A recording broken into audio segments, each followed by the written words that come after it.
कुंडलपुर वाले बड़े बाबा की खोज कथा। आज इस विषय पर एक जानकारी परक वीडियो आपके समक्ष पेश है।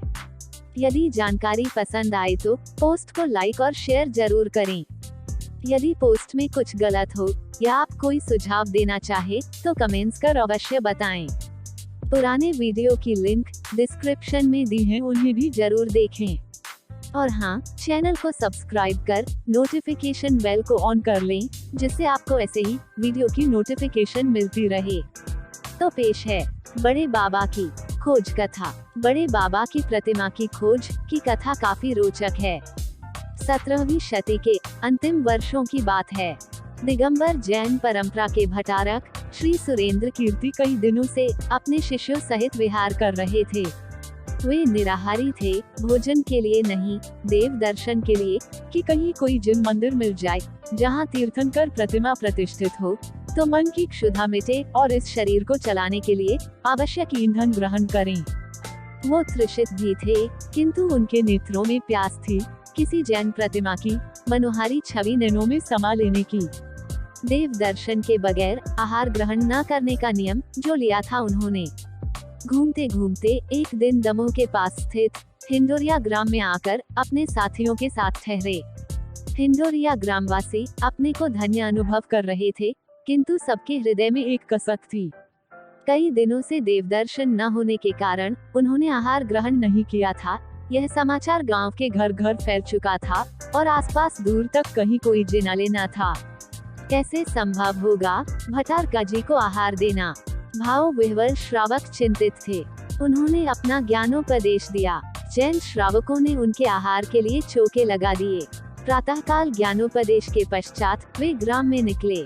अनेक श्रावकों ने भटारका जी से आहार ग्रहण करने हेतु निवेदन किया, किंतु उन्होंने किसी का भी निमंत्रण स्वीकार नहीं किया। अचानक किसी को दैवीय प्रेरणा हुई। उसने सुझाया, दूर पहाड़ी पर एक मूर्ति दिखती है, उसका धड़ और सिर ही दिखता है, उसका शेष भाग पत्थरों में दबा है। वो मूर्ति तीर्थंकर की ही लगती है, उसके दर्शन कर लें। मुनिश्री का मुख कमल आनंद से खिल उठा। प्रभु में निज स्वरूप के दर्शन की उत्कंठा तीव्र हो गई। हिंडोरिया ग्राम व कुंडलपुर क्षेत्र में 21 मी की दूरी है।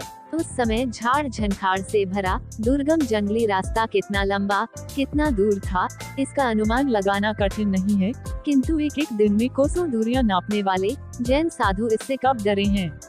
एक दिन में ही कोसों की दूरी तय करके तेज डग भरते भरते सूर्यास्त से पूर्व ही वे पहाड़ की तलहटी में जा पहुँचे। पहाड़ी की चढ़ाई सरल न थी। प्रातःकाल उन्हें देवदर्शन मिल सकेगा, यह विचार उन्हें पुलकित कर रहा था। यद्यपि प्रभु तो उनके अंग संग सदैव थे, किंतु प्रत्यक्ष साकार दर्शन तो आवश्यक था। भोर होते ही वे चल पड़े उस पहाड़ी पर। दुर्गम पथ पर झाड़ झंखाड़ों के बीच से अपना रास्ता बनाते हुए शिखर पर पहुंचने को भान भी न रहा। मन ही मन प्रभु का स्मरण करते हुए कब वे शिखर पर जा पहुँचे। उन्होंने दृष्टि उठाई तो देखते हैं, सामने ही है भव्य मनोहारी एक दिव्य छवि। आदि तीर्थंकर की शांत निर्विकारी सौम्य भंगिमा ने उनका मन मोह लिया। वे अपलक निहारते रह गए। पलकें अपने आप मुंद गईं, अंतर्मन में उस छवि को संजो लेने के लिए। देव दर्शन की ललक पूर्ण हो गई। मन प्रफुल्लित हो उठा। आचार्य ने प्रभु का स्तवन किया, संघ ने अर्चन किया। संग आए ग्रामीण जन पूजन कर धन्य हुए। अर्चना के पश्चात जब दृष्टि चहोर डाली तो देखा अनेक अलंकृत पाषाण खंड एवं परिग सहित अष्ट प्रतिहार्युक्त छत्र, चंवर, प्रतिहारी, प्रभामंडल, चौरीधारिणी, गज, पादपीठ आदि तीर्थंकर मूर्तियां यत्र तत्र बिखरी पड़ी हैं। इस मूर्ति की भव्यता के अनुकूल ही निश्चित ही कोई विशाल मंदिर रहा यहाँ होगा, उन्होंने विचार किया। काल के क्रूर थपेड़ों से प्रभावित वे भग्नावशेष अपने अतीत की गौरव गाथा कह रहे थे। उनके नैन दर्शन कर तृप्त थे। अब आहार के लिए जा सकते थे। लौट पड़े फिर आने को। ग्रामीण जन हर्षित थे। उनको दो उपलब्धियां हुई थी। देवदर्शन हुए थे और हमारे पूज्य साधु आहार ग्रहण कर सकेंगे, यह भाव भक्तों को कर रहा था। भटारका जी का संकल्प पूरा हुआ और भक्तों की भावना साकार हुई। उन्होंने आहार ग्रहण किया, किंतु अब उनकी समस्त चेतना में वो वीतरागी छवि समा चुकी थी। उन्होंने मन ही मन कुछ संकल्प कर लिया। ग्रामीण जनों के सहयोग से धीरे धीरे मलबा हटवाया तो आचार्य मन ही मन उस अनाम शिल्पी के प्रति कृतज्ञ हो गए, जो इतना कुशल होकर भी नाम और ख्याति के प्रति उदासीन था। 2 पत्थरों को जोड़कर बने तथा 2 हाथ ऊंचे सिंहासन पर विराजमान लाल बलुआ पत्थर की मूर्ति, जो भारत में अपने प्रकार की एक है, के अनोखे तक्षक ने कहीं पर अपना नाम भी नहीं छोड़ा था। उस शुभ बेला में भट्टारक जी को सहज प्रेरणा जागी कि इस मंदिर का जीर्णोद्धार होना चाहिए। इस अनुपम मूर्ति की पुनः आगमोक्त विधि से वेदिका पर विराजित किया जाए तो आसपास का सारा क्षेत्र पावन हो उठेगा। अपना संकल्प उन्होंने कैसे सुनाया। उनके शिष्य सुचि कीर्ति अथवा सुचंद्र अभिलेख में नाम अस्पष्ट है, ने इस हेतु सहयोग जुटाने की अनुमति मांगी और जीर्णोद्धार का कार्य शुरू हुआ। भट्टारक जी ने चातुर्मास वहीं करने का संकल्प लिया।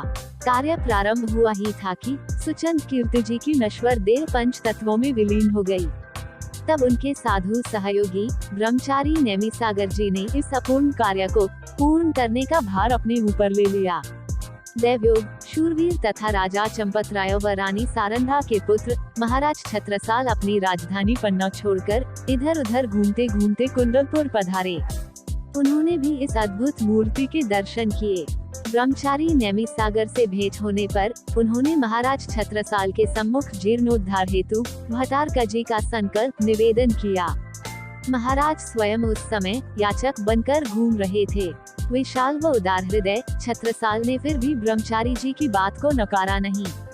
यद्यपि परिस्थिति के हाथों विवश केवल इतना ही वचन दे पाई कि यदि मैं पुनः अपना राज्य वापस पा जाऊंगा तो राजकोष से मंदिर का जीर्णोद्धार कराऊंगा।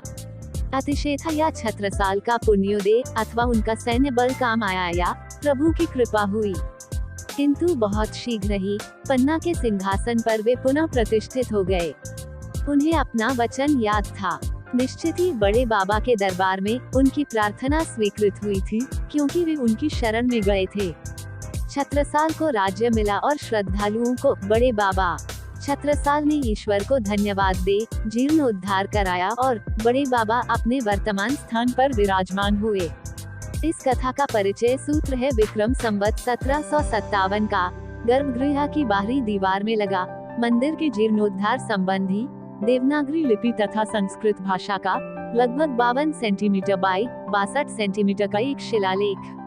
अभी के लिए बस इतना ही। जल्द ही और जानकारी के साथ आपके समक्ष फिर आएंगे। तब तक के लिए जय जिनेंद्र बंधुवर।